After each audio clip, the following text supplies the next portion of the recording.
The following documentary presents new developments in neuroscience and a solution to the many current unsolved problems in physics.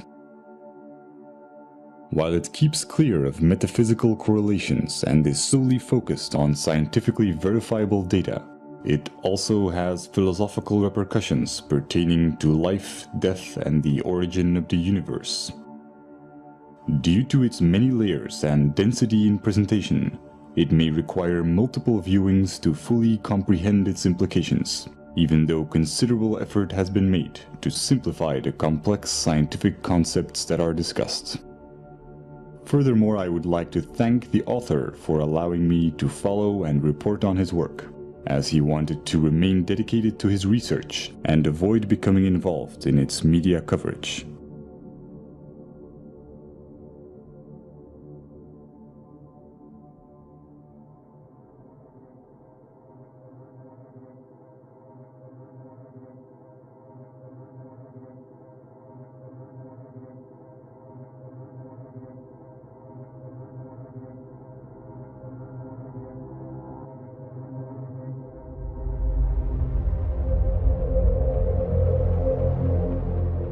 The human brain is a network of approximately 100 billion neurons. Different experiences create different neural connections which bring about different emotions. And depending on which neurons get stimulated, certain connections become stronger and more efficient, while others may become weaker. This is what's called neuroplasticity. Someone who trains to be a musician will create stronger neural connections that link the two hemispheres of the brain in order to be musically creative. Virtually any sort of talent or skill can be created through training. Rutger Gamm, who was a self-admitted hopeless student, used to fail at basic math and went on to train his abilities and became a famous human calculator, capable of performing extremely complex mathematics. Rationality and emotional resilience work the same way. These are neural connections that can be strengthened. Whatever you are doing at any time, you are physically modifying your brain to become better at it. Since this is such a foundational mechanism of the brain, being self-aware can greatly enrich our life experience.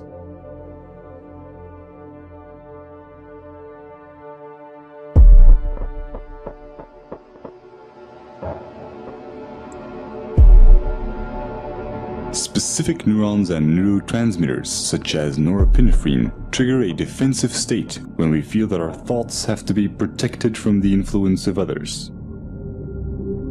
If we are then confronted with differences in opinion, the chemicals that are released in the brain are the same ones that try to ensure our survival in dangerous situations. In this defensive state, the more primitive part of the brain interferes with rational thinking, and the limbic system can knock out most of our working memory, physically causing narrow-mindedness. We see this in the politics of fear, in the strategy of poker players, or simply when someone is stubborn in a discussion. No matter how valuable an idea is, the brain has trouble processing it when it is in such a state.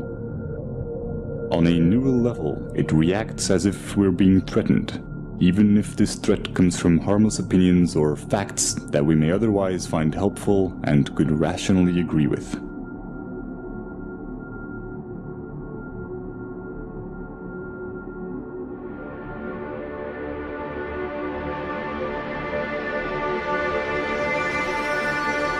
But when we express ourselves and our views are appreciated, these defense chemicals decrease in the brain, and dopamine neurotransmission activates the reward neurons, making us feel empowered and increasing our self-esteem.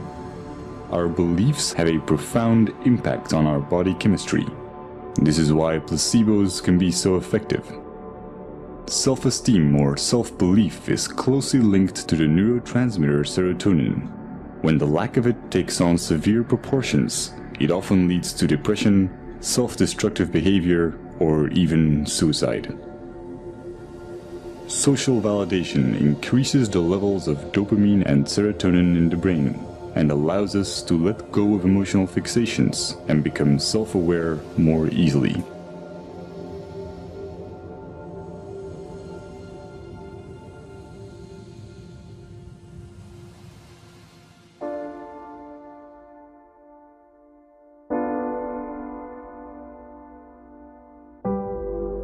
Social psychology often looks at the basic human need to fit in and calls this the normative social influence. When we grow up, our moral and ethical compass is almost entirely forged by our environment, so our actions are often a result of the validation we get from society. But new developments in neuroscience are giving us a better understanding of culture and identity. Recent neurological research has confirmed the existence of empathetic mirror neurons. When we experience an emotion or perform an action, specific neurons fire. But when we observe someone else performing this action, or when we imagine it, many of the same neurons will fire again, as if we were performing the action ourselves. These empathy neurons connect us to other people, allowing us to feel what others feel. And since these neurons respond to our imagination, we can experience emotional feedback from them as if it came from someone else. This system is what allows us to self-reflect. The mirror neuron does not know the difference between it and others, and is the reason why we are so dependent of social validation and why we want to fit in. We are in a constant duality between how we see ourselves and how others see us. This can result in confusion in terms of identity and self-esteem, and brain scans show that we experience these negative emotions even before we are aware of them. But when we are self-aware, we can alter misplaced emotions because we control the thoughts that cause them. This is a neurochemical consequence of how memories become labeled when retrieved, and how they are restored through protein synthesis. Self-observing profoundly changes the way our brain works. It activates the self-regulating neocortical regions, which give us an incredible amount of control over our feelings. Every time we do this, our rationality and emotional resilience are strengthened. When we are not being self-aware, most of our thoughts and actions are impulsive. And the idea that we are randomly reacting and not making conscious choices is instinctively frustrating. The brain resolves this by creating explanations for our behavior and physically rewriting it into our memories through memory reconsolidation, making us believe that we were in control of our actions. This is also called backward rationalization, and it can leave most of our negative emotions unresolved and ready to be triggered at any time. They become a constant fuel to our confusion, as our brain will keep trying to justify why we behaved irrationally.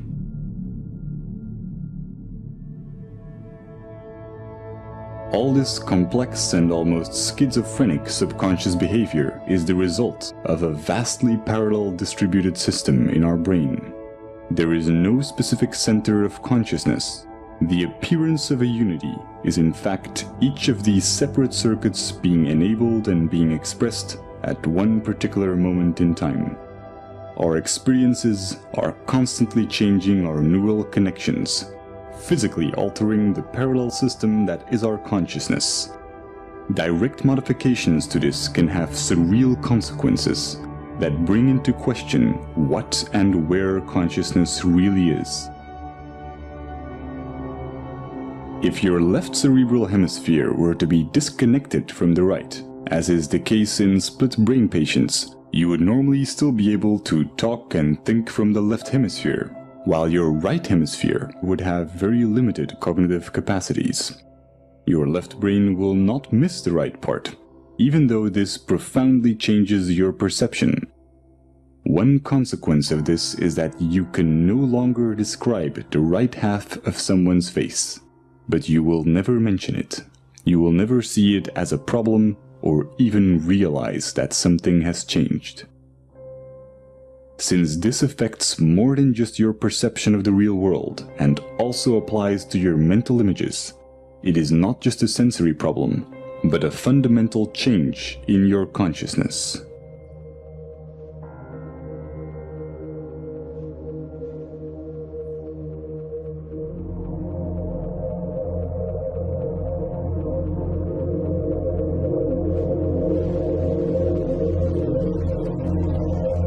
Each neuron has a voltage, which can change when ions flow in or out of the cell. Once a neuron's voltage has reached a certain level, it will fire an electrical signal to other cells, which will repeat the process. When many neurons fire at the same time, we can measure these changes in the form of a wave. Brainwaves underpin almost everything going on in our minds, including memory, attention, and even intelligence.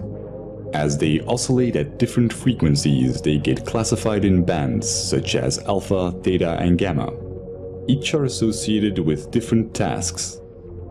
Brainwaves allow brain cells to tune into the frequency corresponding to their particular task while ignoring irrelevant signals, similar to how a radio homes in on different waves to pick up radio stations. The transfer of information between neurons becomes optimal when their activity is synchronized. This is the same reason why we experience cognitive dissonance, the frustration caused by simultaneously holding two contradictory ideas. Will is merely the drive to reduce dissonance between each of our active neural circuits. Evolution can be seen as the same process where nature tries to adapt or resonate with its environment. By doing so, it evolved to a point where it became self-aware and began to ponder its own existence. When a person faces the paradox of wanting purpose while thinking that human existence is meaningless, cognitive dissonance occurs. Throughout history, this has led many to reach for spiritual and religious guidance, challenging science as it failed to give answers to existential questions, such as why or what am I?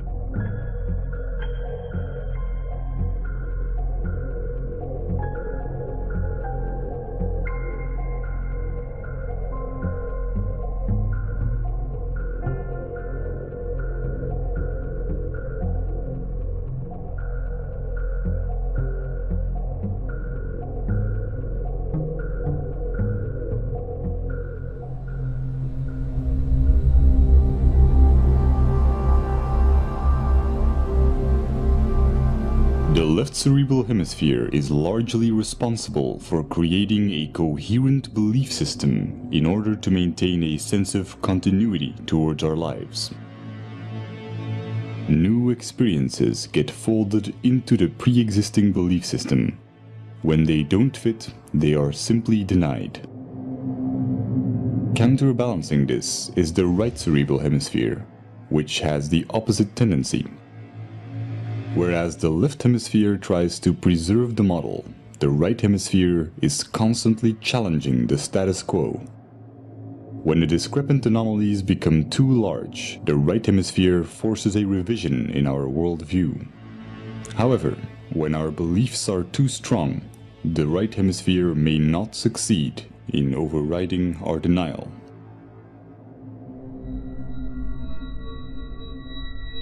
This can create a profound confusion when mirroring others. When the neural connections that physically define our belief system are not strongly developed or active, then our consciousness, the unity of all the separate active circuits at that moment, may consist mainly of activity related to our mirror neurons. Just as when we experience hunger, our consciousness consists mostly of other neural interactions for consuming food.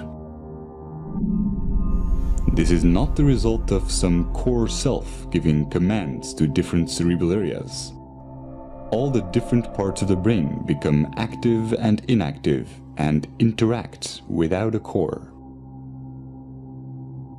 Just as the pixels on a screen can express themselves as a recognizable image when in unity, the convergence of neural interaction expresses itself as consciousness. At every moment, we are in fact a different image, a different entity when mirroring, when hungry, when watching this video. Every second, we become different persons as we go through different states. When we use our mirror neurons to look at ourselves, we may construct the idea of identity. But if we do this with our scientific understandings, we see something completely different. The neural synergies that produce our oscillating consciousness go far beyond our own neurons. We are equally the result of cerebral hemispheres interacting electrochemically, as we are of the senses connecting our neurons to other neurons in our environment. Nothing is external. This is not a hypothetical philosophy. It is the basic property of mirror neurons, which allow us to understand ourselves through others. Seeing this neural activity as your own while excluding the environment would be a misconception. Our superorganismal features are also reflected in evolution, where our survival as primates relied on our collective abilities. Over time, the neocortical regions evolved to permit the modulation of primitive instincts and the overriding of hedonistic impulses for the benefit of the group. Our selfish genes have come to promote reciprocal social behaviors in superorganismal structures, effectively discarding the notion of survival of the fittest. The brain's neural activity resonates most coherently when there is no dissonance between these advanced new cerebral regions and the older, more primitive ones. What we traditionally call selfish tendencies is only a narrow interpretation of what self-serving behavior entails, wherein human characteristics are perceived through the flawed paradigm of identity, instead of through a scientific view on what we are, a momentary expression of an ever-changing unity with no center. The psychological consequences of this as an objective belief system allow self-awareness without attachment to the imagined self, causing dramatic increases in mental clarity, social conscience, self-regulation, and what's often described as being in the moment.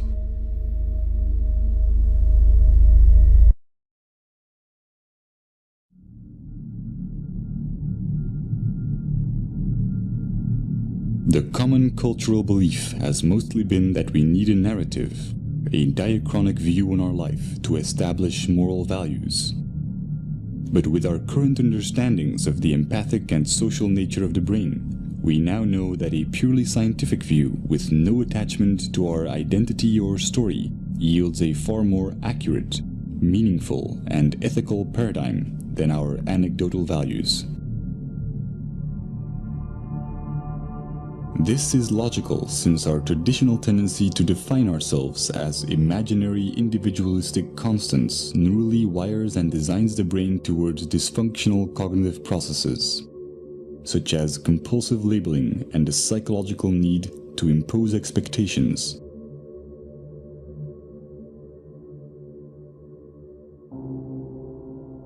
Practical labeling underpins all forms of interactions in our daily lives. But by psychologically labeling the self as internal and the environment as external, we constrain our own neurochemical processes and experience a diluted disconnection.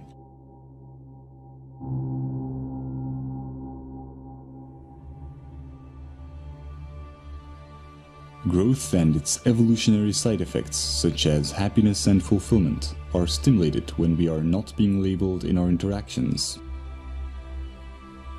We may have many different views and disagree with one another in practical terms, but interactions that nevertheless accept us for who we are without judgment are neuropsychological catalysts that wire the human brain to acknowledge others and accept rationally verified belief systems without dissonance. Stimulating this type of neural activity and interaction alleviates the need for distraction or entertainment and creates cycles of constructive behavior in our environment. Sociologists have established that phenomena such as obesity and smoking, emotions and ideas spread and ripple through society in much the same way that electric signals of neurons are transferred when their activity is synchronized.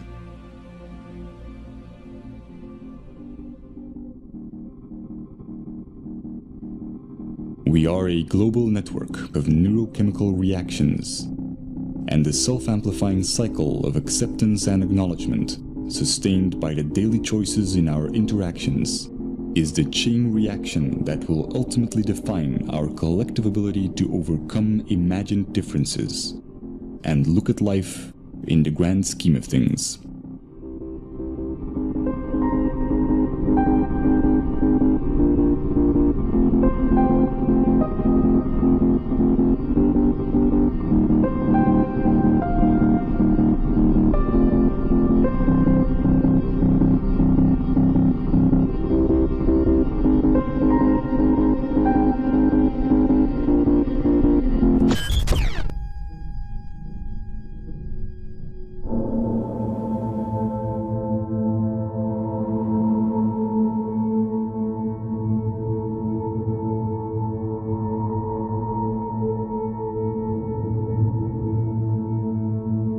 Throughout Turin's ongoing research, I've made a simplified but comprehensive overview of his current findings.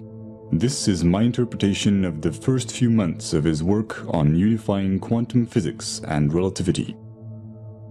While it may at times be difficult to follow due to the subject matter's complexity, it also has some philosophical implications which are addressed in the epilogue. Over the past century, many groundbreaking discoveries have led to scientific paradigm shifts in our understanding of the world. Einstein's theory of relativity revealed how time and space are the same fabric, while Niels Bohr's research helped us understand the building blocks of matter through quantum physics, a realm that only exists as an abstract physical description. Afterwards, Louis de Broglie discovered that all matter, and not just photons or electrons, has a quantized wave-particle duality. These breakthroughs have led to new schools of thought about the nature of reality and have inspired popular metaphysical and pseudoscientific theories, such as the human mind being able to command the universe through positive thinking. However attractive, these theories have no verifiable evidence and can slow down scientific progress.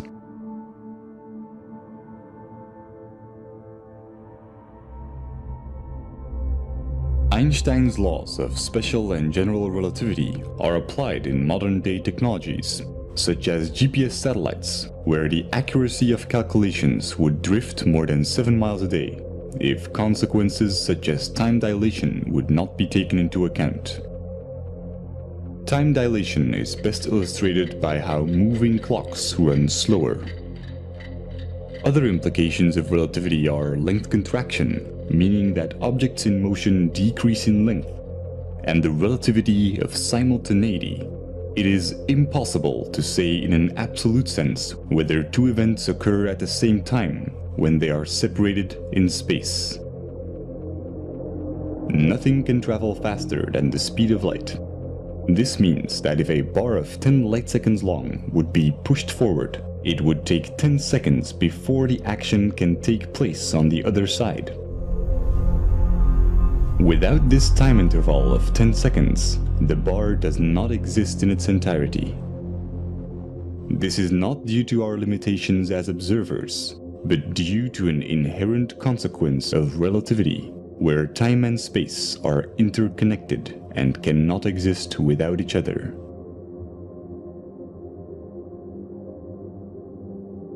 Quantum physics provides a mathematical description of much of the wave-particle duality and interactions of energy and matter. It departs from classical physics primarily at the atomic and subatomic scales. The mathematical formulations are abstract, and the implications are often non-intuitive. A quantum is the minimum unit of any physical entity involved in an interaction. The elementary particles are the basic building blocks of the universe. They are the particles which all other particles are made of. While in classical physics, we can always split things into smaller bits, for quanta this is impossible. As a result, the quantum world presents many unique phenomena that cannot be explained through classical laws, such as quantum entanglement, the photoelectric effect, Compton scattering, and many more. There are many exotic interpretations of our quantized world. The most widely accepted among physicists include the Copenhagen interpretation and the many worlds interpretation. Current trends show substantial competition from alternative interpretations such as the holographic universe.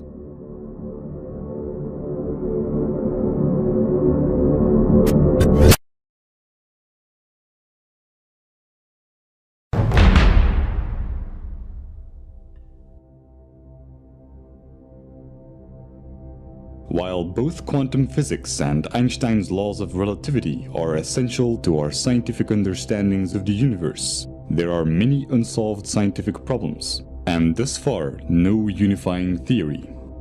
Some of the current questions are: why is there more observable matter than antimatter in the universe?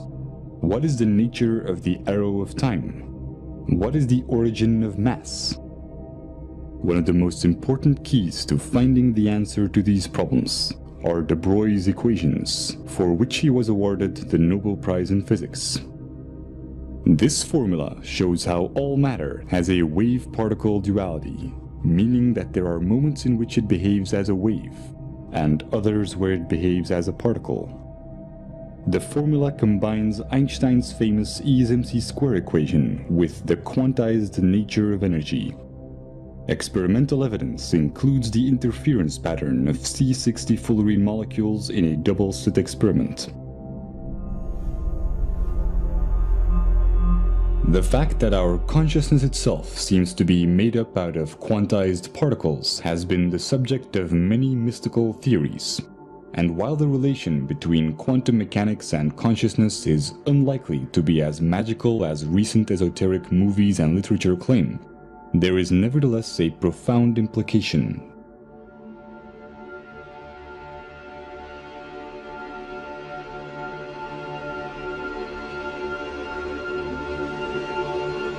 As de Broglie's equations apply to all matter, we can fundamentally establish that C equals HF, where C stands for consciousness, H for the constant of Planck, and F for frequency.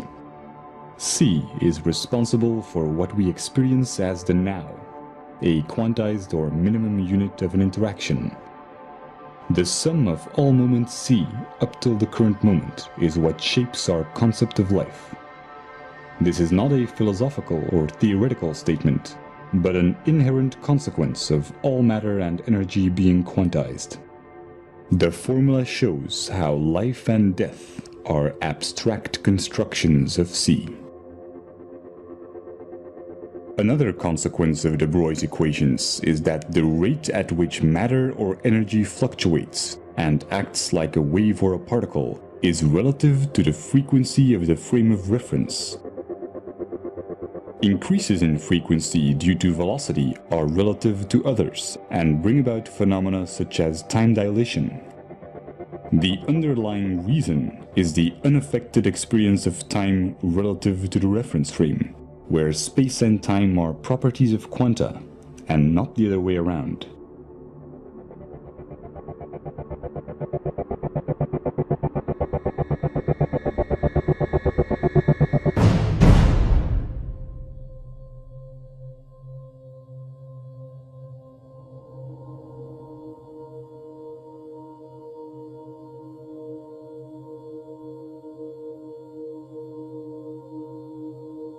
Antiparticles are created everywhere in the universe where high-energy particle collisions take place.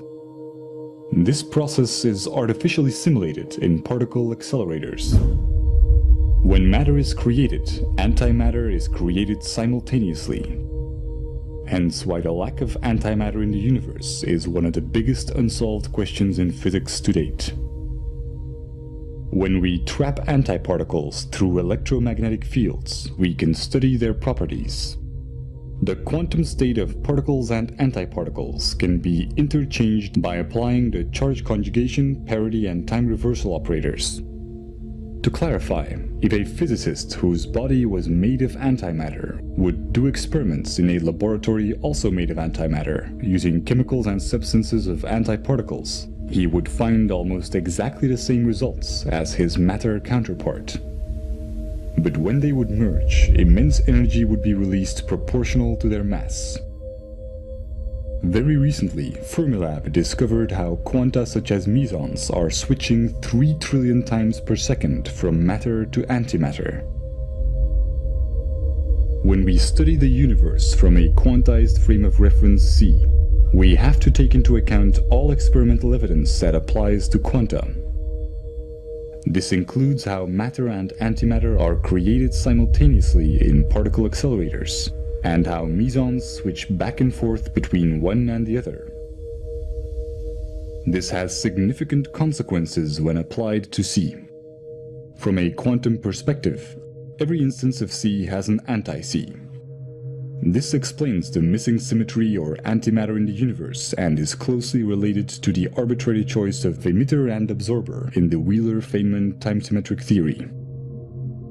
The unperturbed time t in the uncertainty principle is the required time or cycle for quanta to exist. Similar as observed in mesons, our personal experience of time or interval of the current moment reaches its threshold when C is cancelled out by its anti-C. C's interpretation of this single self-annihilating moment is framed within an abstract arrow of time. If we then want to define interaction and look at the basic properties of the wave-particle duality of quanta, all interactions would consist of interference and resonance. But since this isn't enough to explain the fundamental forces, we are required to use different models. This includes the Standard Model, which mediates the dynamics of the known subatomic particles through force carriers, and Einstein's general relativity, which describes macroscopic phenomena such as the orbits of planets, which follow a curvature or ellipse in space and a helix in space-time. But Einstein's model of space-time doesn't hold up on quantum levels, and the Standard Model needs additional force carriers to explain the origin of mass. Without success, a unification of both models or theory of everything has been subject of much research.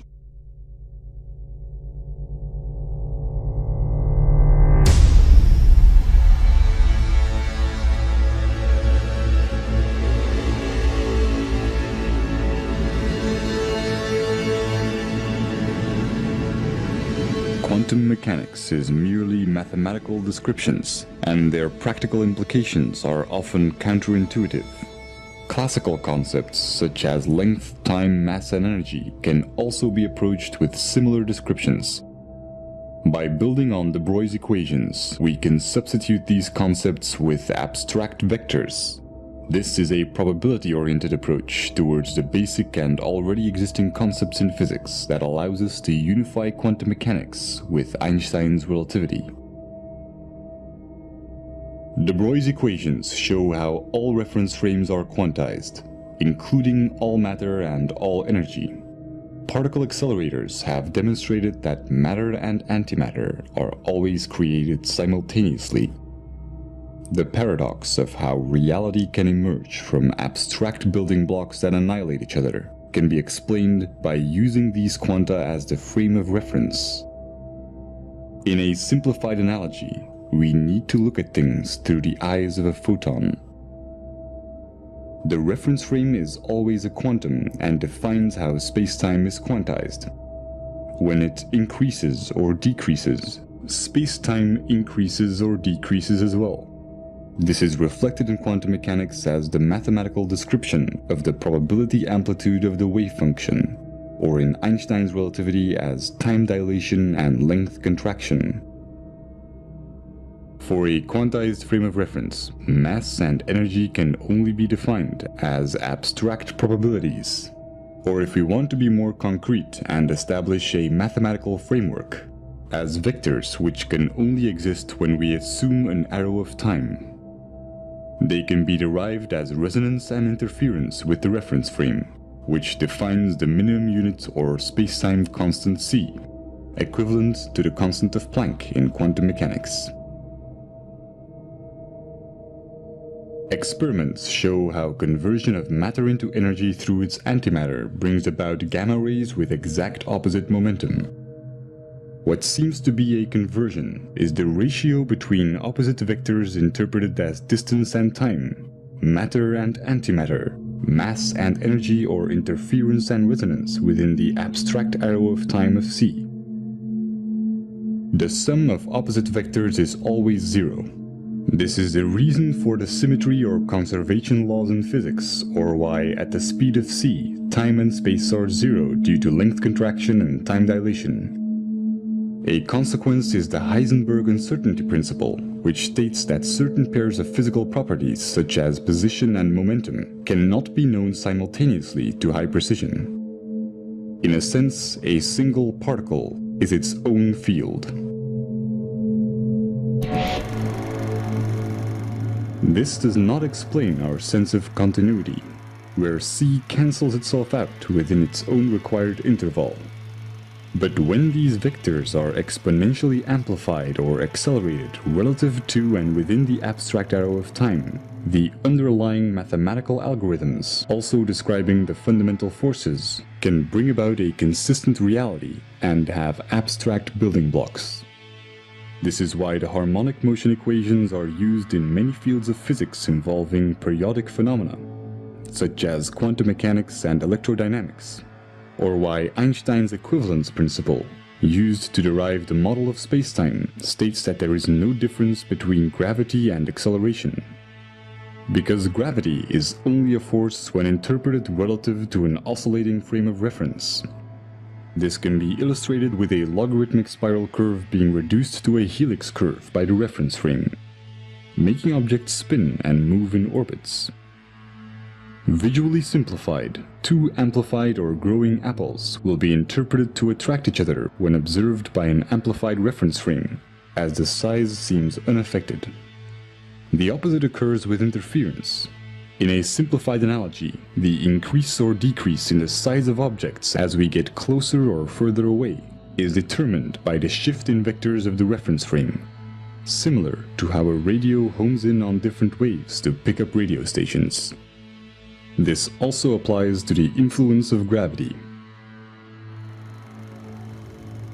In essence, independently of any reference frame, there are no fundamental forces. All interactions within our abstract continuity can be mathematically derived through interference and resonance as long as the ever-changing and fluctuating minimum unit or quantum, being the frame of reference, is taken into account.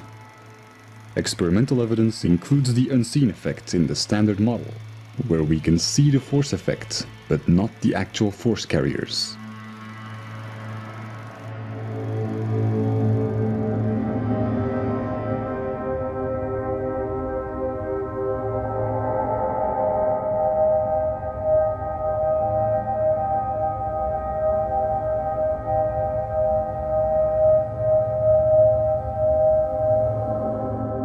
The consistent continuity of reality does not require quanta to have any specific sequence in time. A quantum is not subject to any notion of space or time and can occupy all of its possible quantum states simultaneously. This is called quantum superposition and has been demonstrated in experiments such as the double-slit experiment or quantum teleportation, where every electron in the universe, for example, could be the exact same one. The only requirement for an abstract arrow of time and consistent continuity or reality is the algorithm describing the pattern or abstract sequence of vectors. Since this continuity brings about our ability to be self-aware, it inherently makes us subject to its mathematical consequences, the fundamental laws of physics. Interaction is merely an interpretation of what is essentially an abstract pattern. This is why quantum mechanics can only provide mathematical descriptions, since it can only describe patterns within infinite probabilities. When a probability is expressed as C, The information necessary to describe the current moment or probability amplitude of C is also what embodies the arrow of time. The nature of the arrow of time is one of the biggest unsolved problems in physics and has been responsible for many new popular interpretations.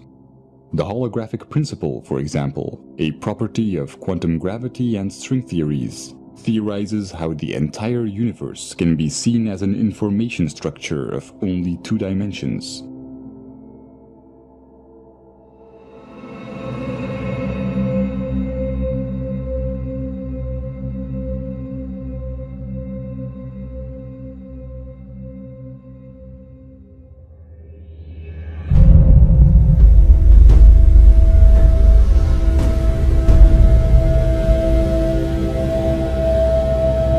Traditionally associate the notion of an arrow of time with the sequence of events that we experience through the arrangement of short-term and long-term memories.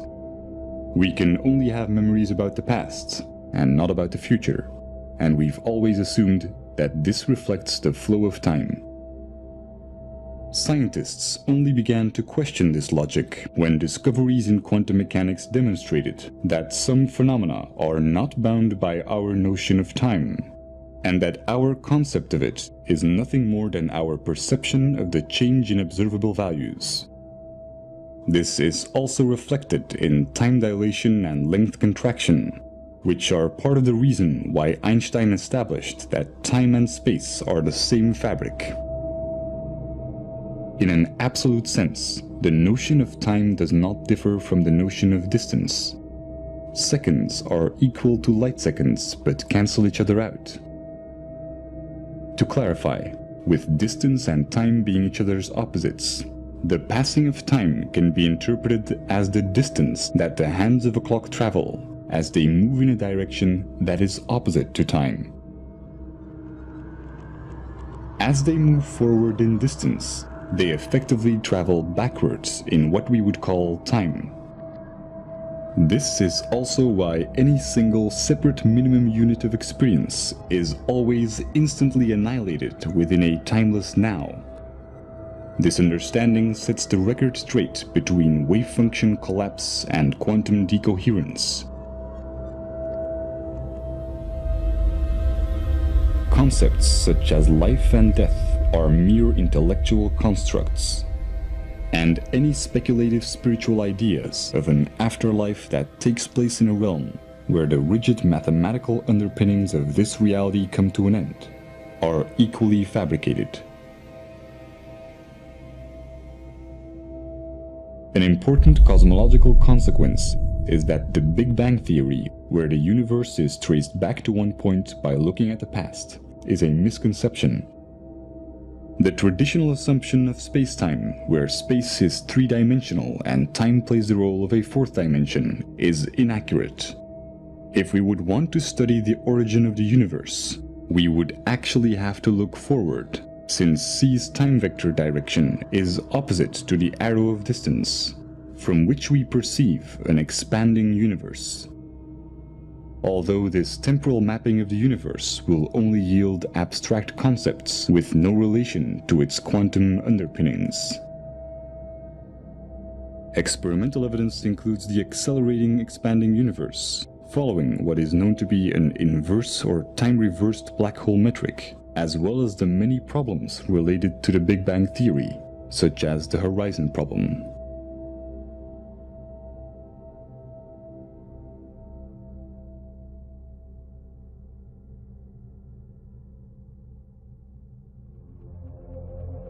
These derivations could bring up questions about free will, since awareness seems to only take place after the action within our perception of time. Most neurological investigations that have shed light on this question show that action is indeed taken before becoming conscious of it. But a deterministic point of view is based on an erroneous concept of time, as is illustrated by the mathematical probability descriptions in quantum mechanics. These understandings will be relevant for future neurological research, since they show how any neural circuit is a vector with direction, underpinning cognitive dissonance and interference or resonance within C. The ability to understand and consciously alter these directions, acquired through billions of years of evolution, confirms how important our belief systems are in expanding our awareness, and how they affect our working memory, which is responsible for the extent to which we can make connections and for the neural processes that create meaning. It also explains how artificial awareness will require a network of independent processors instead of a linear sequence of complex algorithms.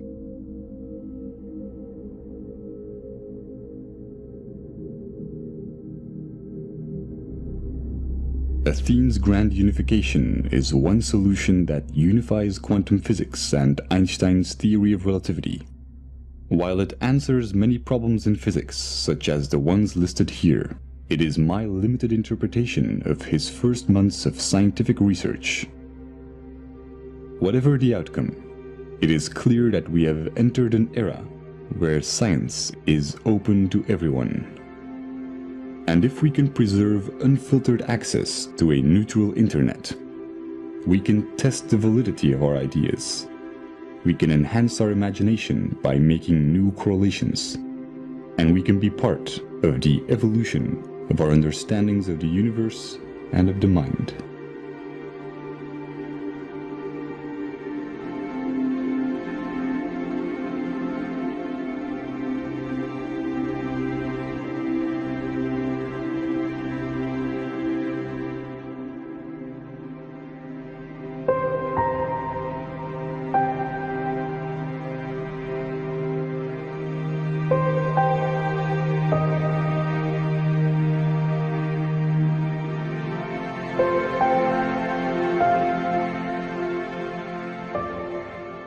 In quantum mechanics, we have learned to approach reality differently and see everything as probabilities instead of certainties. In a mathematical sense, anything is possible. As well as in science as in our daily lives, the extent to which we can calculate or figure out probabilities is determined by our intellectual capability to recognize patterns. The less biased we are, the clearer we can identify these patterns and base our actions on reasonable probabilities. Since it's in the very nature of our brain's left hemisphere to deny ideas that do not fit into our current paradigm, the more attached we are to a belief system, the less able we are to make conscious choices for ourselves. But by observing this process, we expand our awareness and enhance our free will. It is said that wisdom comes with age, but with openness and skepticism, the key principles of the scientific method. We don't need decades of trial and error to sort out which of our convictions may be improbable. The question is not whether our beliefs are right or wrong, but whether or not being emotionally attached to them is more or less likely going to benefit us. There is no such thing as a free choice while being emotionally attached to a belief system. The moment we are self-aware enough to realize this, we can truly work together to figure out the real odds of what will benefit us the most.